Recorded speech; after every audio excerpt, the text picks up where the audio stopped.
Agradezco mucho a la directiva de la Sociedad de Historia y Geografía de la provincia de Marga Marga por la cordial invitación que me han hecho a exponer sobre nuestras investigaciones en el Valle del Mapocho. Y también agradezco a todos ustedes por su presencia. Esta investigación, yo diría que parte en la década de los 70, cuando, por un lado,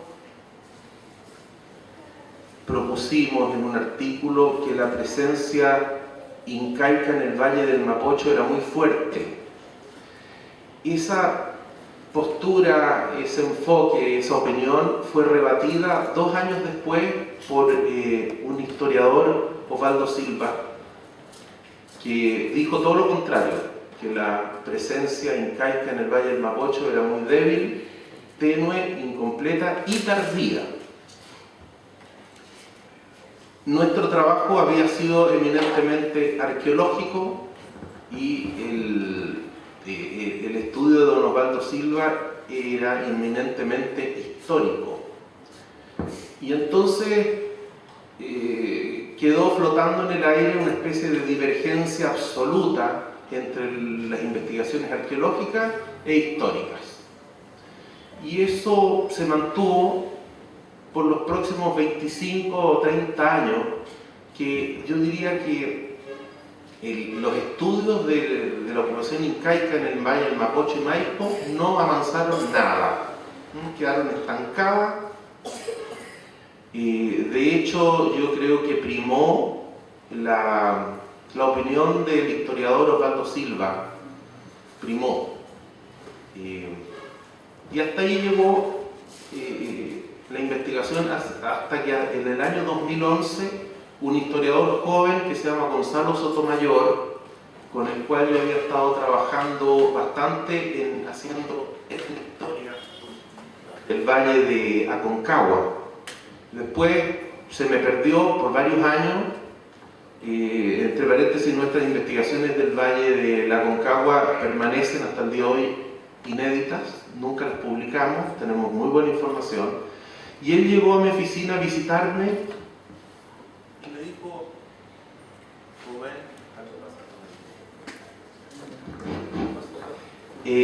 me dijo, mira, he estado revisando unos archivos parroquiales, específicamente en el archivo de los dominicos, y me encontré una cantidad enorme de citas referentes a la ocupación inca en el Valle del Mapocho y Maipo, así que te vengo a ofrecer que las analicemos y las publiquemos juntos.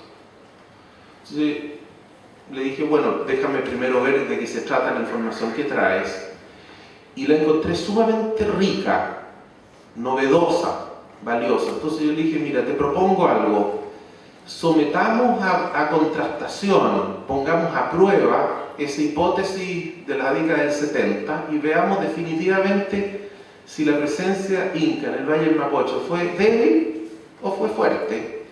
Pero hagamos un enfoque interdisciplinario en que complementemos tu mirada histórica con mi mirada arqueológica, y yo te propongo, yo me hago cargo de recopilar todo lo que se haya encontrado en arqueología en el Valle del Mapocho, y tú sigues trayéndome toda la información que tengas sobre la cosa histórica. El asunto es que en un año y medio ya habíamos descubierto tal cantidad de información que, no sé, estaba escondida ahí en los museos, la mayoría inédita, que realmente mostraba una presencia sumamente fuerte. Entonces, ahí nos pusimos a pensar, bueno, ¿por qué?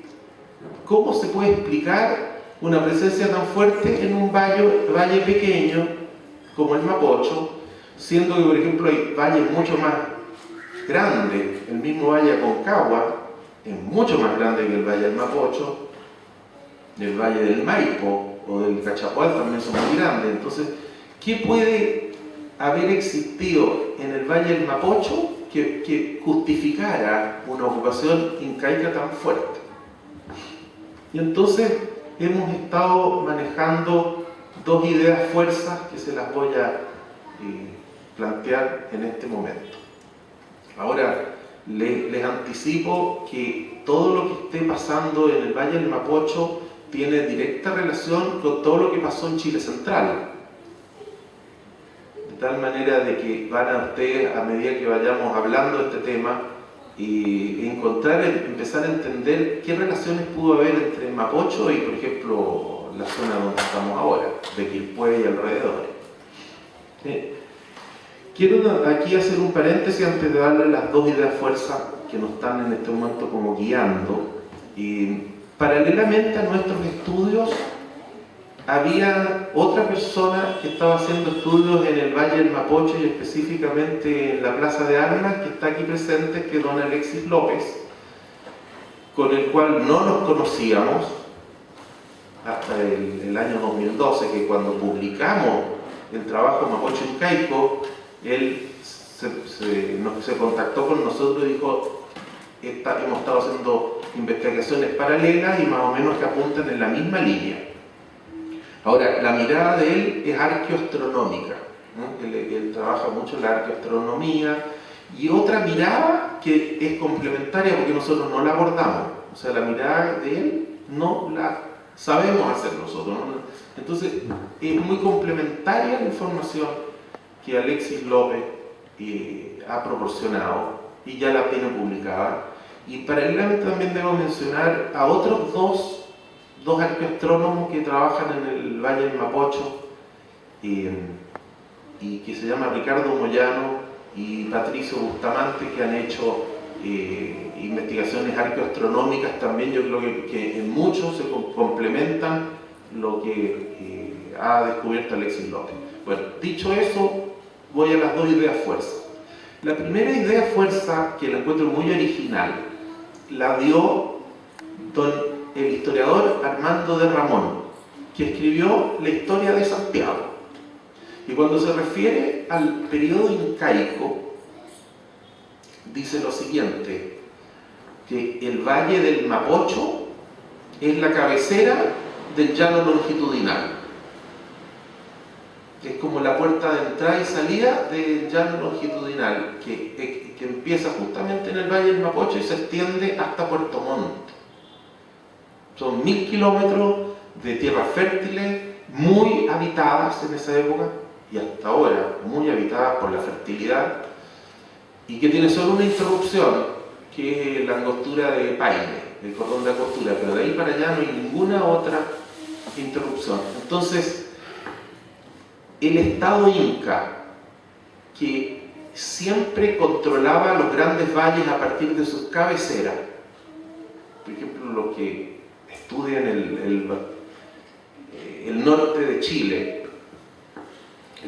van a ver que siempre los incas ponían sus principales sitios en las cabeceras de los valles. Ahora, lo interesante es que las cabeceras están siempre en las alturas, controlando valles transversales que bajan al mar.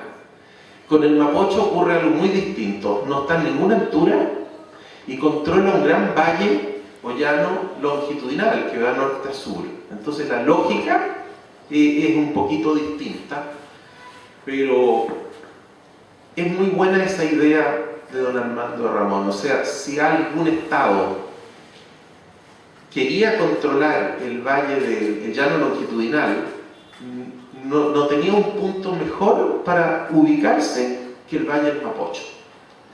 Y yo creo, y eso lo hemos planteado nosotros en nuestros estudios con Gonzalo Sotomayor, que por eso Pedro Valdivia fundó la capital en el Valle del Mapocho, siguiendo la misma lógica de los incas.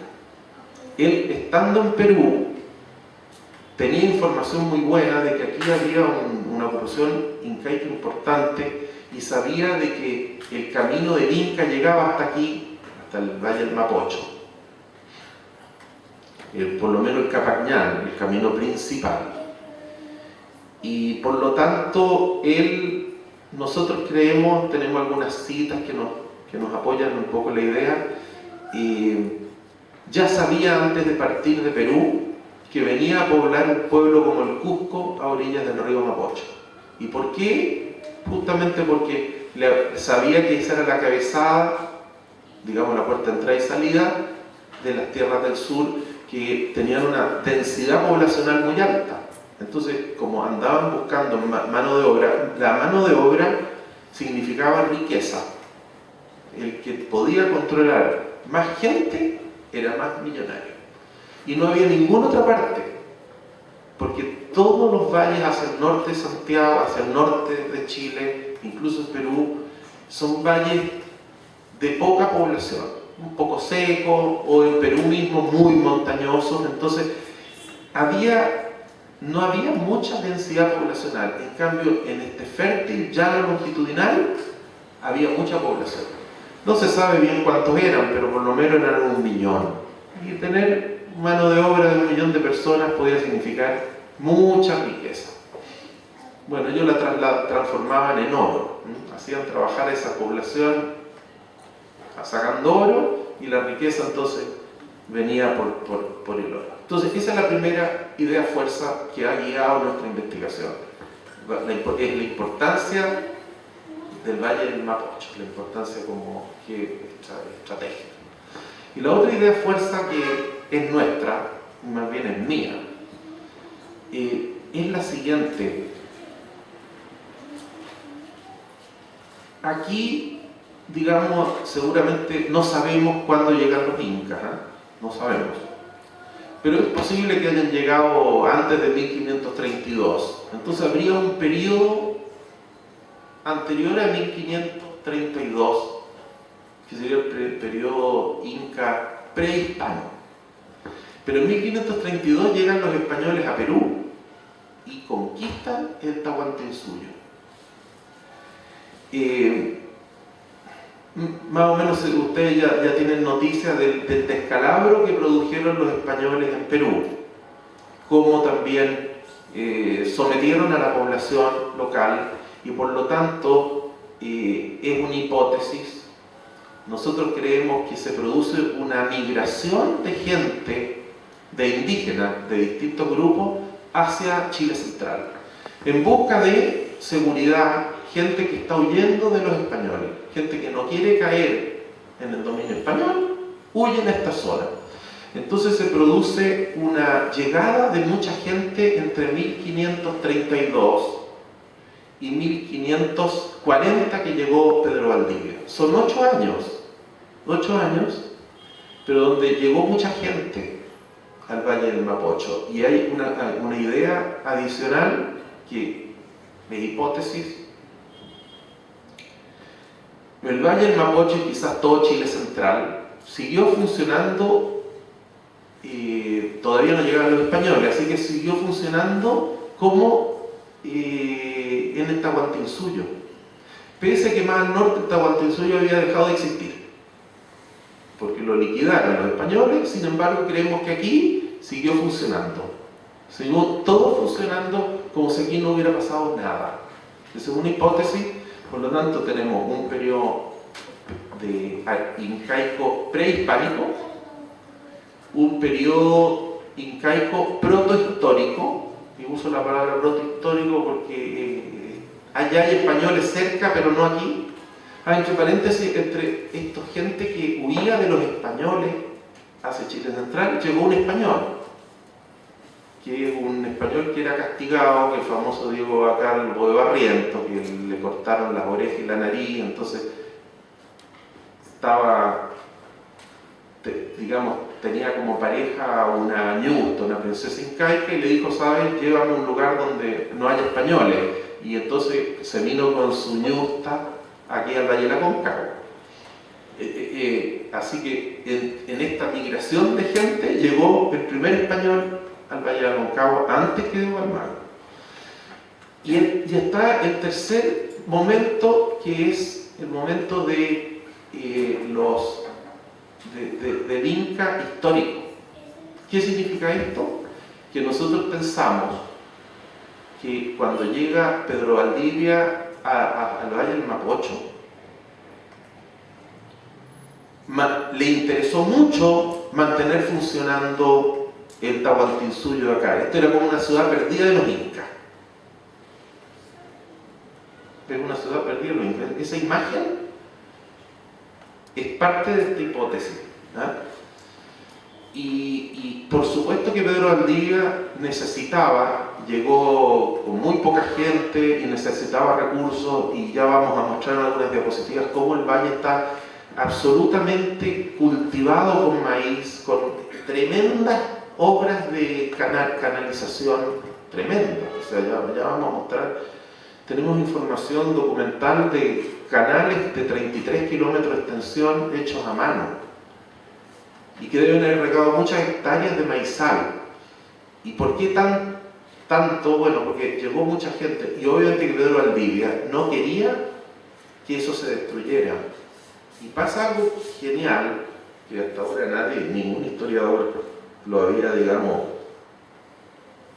visto, visualizado, de que Pedro Valdivia se instala a vivir al lado de Quilicanta, al lado del gobernador incaico que había en el Mapocho.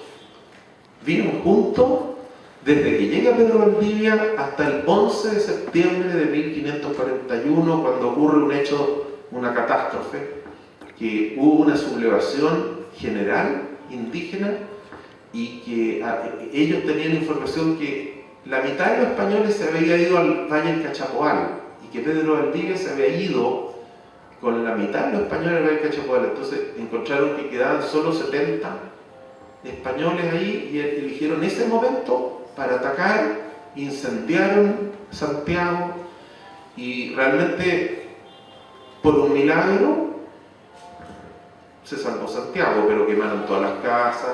Y en ese momento de mucho,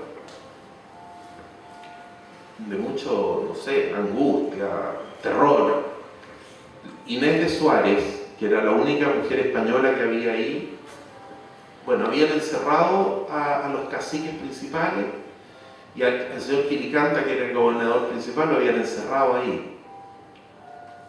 Y entonces ella decide degollarlos. Ella en persona mató al gobernador Quilicanta. Por lo tanto, Quilicanta es un personaje histórico. Ojo que muchos personajes como Lautaro, Caupolicán, ni siquiera sabemos si esos personajes realmente que existieron. No sabemos. Pero Quilicanta es un personaje histórico, fue matado por Inés de Suárez. Y parece que eso puso fin a la revuelta, entre paréntesis parece. Y él, ¿por qué lo mataron? Por traidor, porque lo culparon a él de esta sublevación. Pero ese es un tema. Entonces yo ahora lo que quiero, todavía me queda tiempo, ¿no? Sí, me queda media hora. Bueno. Si se aburren, paramos nomás, no hay apuro. Bueno, entonces yo en este momento quiero mostrarles qué información tenemos histórica y arqueológica que muestra una presencia fuerte en Santiago y yo puedo pasar. Bueno, esto es todo lo que yo ya les hablé, así que sigamos nomás. Sigamos. Ya.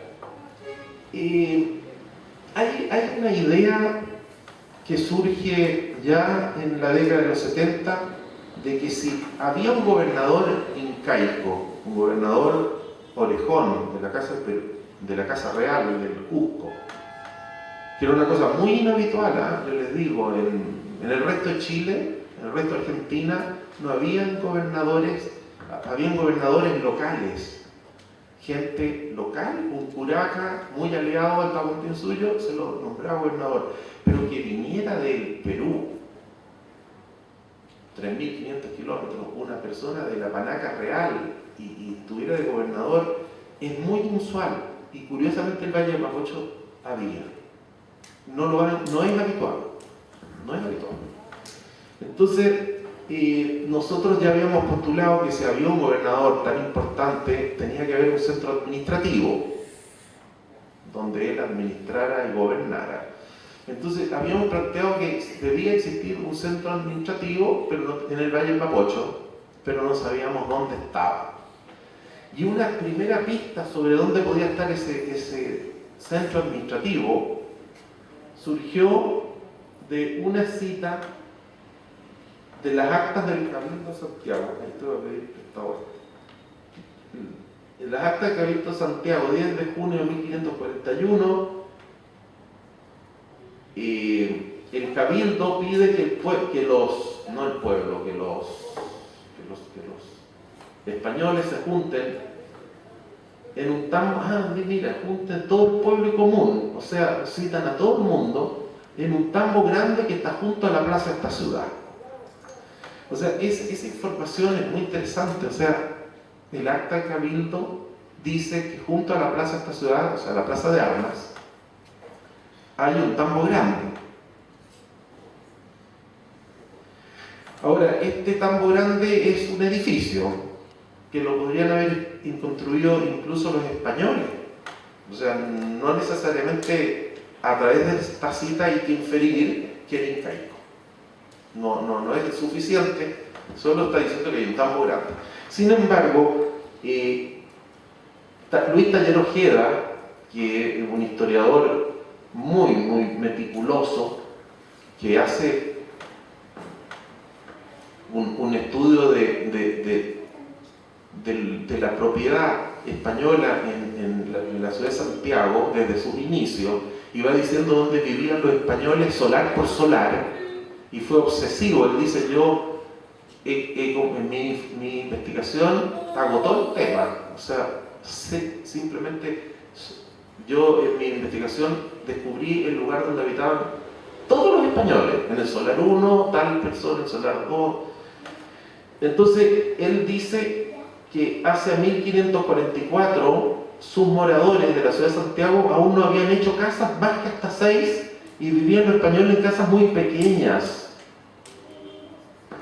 Bueno, era tanto el trabajo y la actividad que tenían los pobres españoles en Santiago que habían pasado 4 años y todavía no habían podido construir casas. Entonces ahí surgen dos preguntas. ¿Dónde estaban viviendo? ¿Dónde estaban viviendo entonces? Seguramente están ocupando casas incaicas o casas indígenas. Y segundo, hasta ese momento no habían hecho más que casas muy pequeñas. Entonces, este tambo grande no lo hicieron los españoles. Entonces ahí teníamos una información interesante. Este tambo grande parece que es incaico y anterior a Pedro Valdivia. Buen dato. Fíjese que la primera casa construida en Santiago la mandó a hacer Pedro Valdivia en mayo de 1542. Toda esta información está claramente mostrando que los españoles están llegando a un lugar donde hay casas construidas y que las ocupan. No es un sitio eriazo como la historia nos ha contado hasta el día de hoy. Siguiente.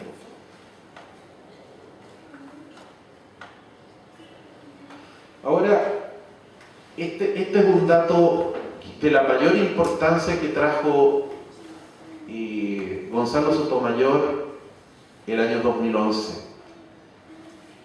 Trae un juicio colonial de 1611 entre españoles que están pleiteando porque el límite de sus tierras es el camino del Inca. O sea, a ellos le habían entregado el camino, sus tierras, y uno de los deslindes era el camino del Inca, pero habían 2 caminos incas paralelos. Por lo tanto, no quedaba claro a cuál de los 2 caminos era el deslinde de cada uno. Entonces hubo un pleito español, 1611, en el Valle del Mapocho, por la exacta localización del camino del Inca. Y empiezan a traer en el juicio testigos. Y cada español trae testigos para que indicaran dónde estaba el camino del Inca. Y por ejemplo, un testigo que es Gaspar Jauja, natural del Perú, que tenía 90 años más o menos, y que dijo que llegó a esta zona con los primeros españoles que vinieron a su conquista.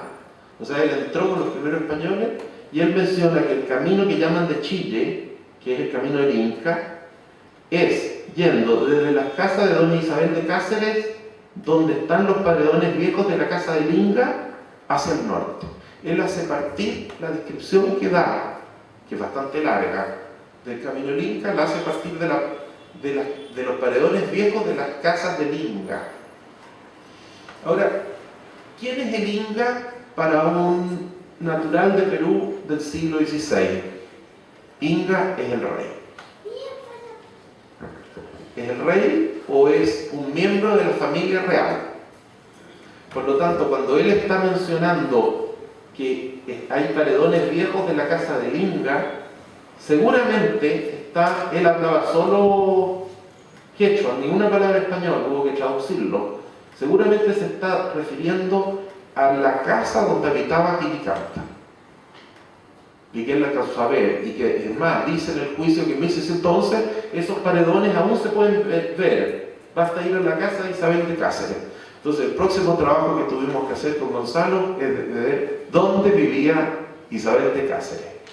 Y volvimos a Luis Taller Ojeda, y Taller Ojeda dice: don Diego Cáceres, el padre de ella, vivía en Puente con Catedral. Puente con Catedral es donde está la estación del metro Plaza de Armas, al lado de la catedral. O sea, teníamos una información de que, por lo menos ahí, ese es el lugar. Este es la Plaza de Armas. ¿Y dónde estaba el tambo grande? Ahí. Entonces, y el camino del Inca es el Capañán. Entonces teníamos una información muy buena de que aquí está viviendo Gilicanta posiblemente, y aquí, al lado del tambo grande, se instala Pedro Valdivia. A mayor abundamiento, fíjense esta forma de la plaza. Este es el primer plano de la ciudad de Santiago hecho en 1552. Tenía esta forma y tenía un lado abierto. ¿Cuál es el próximo? ¿No?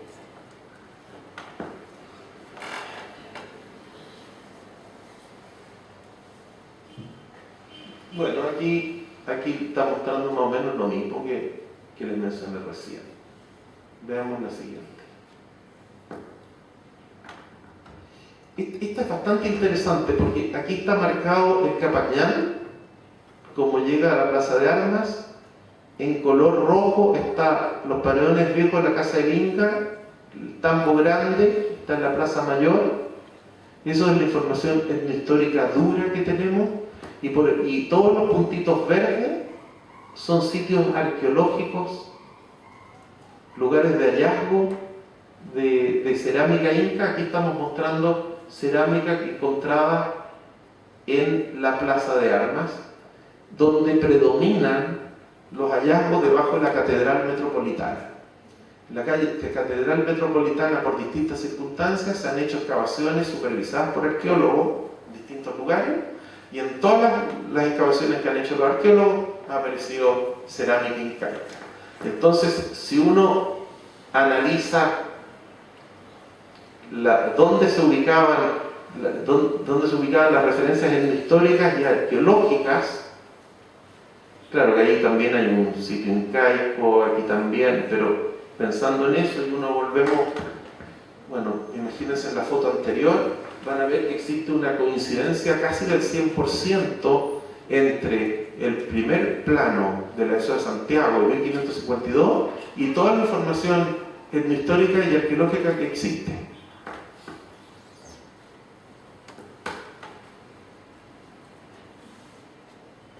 Ahora, un dato interesante: Proxen, un autor, dice: los incas construían plazas que se encontraban abiertas en uno de sus lados. Y da unos ejemplos. Fíjense, jamás los españoles hacían plazas abiertas en un lado, las ocupaban inmediatamente en sus cuatro costados. Fíjense que en Santiago, aún en 1552, tenía uno de sus lados abiertos, siguiendo una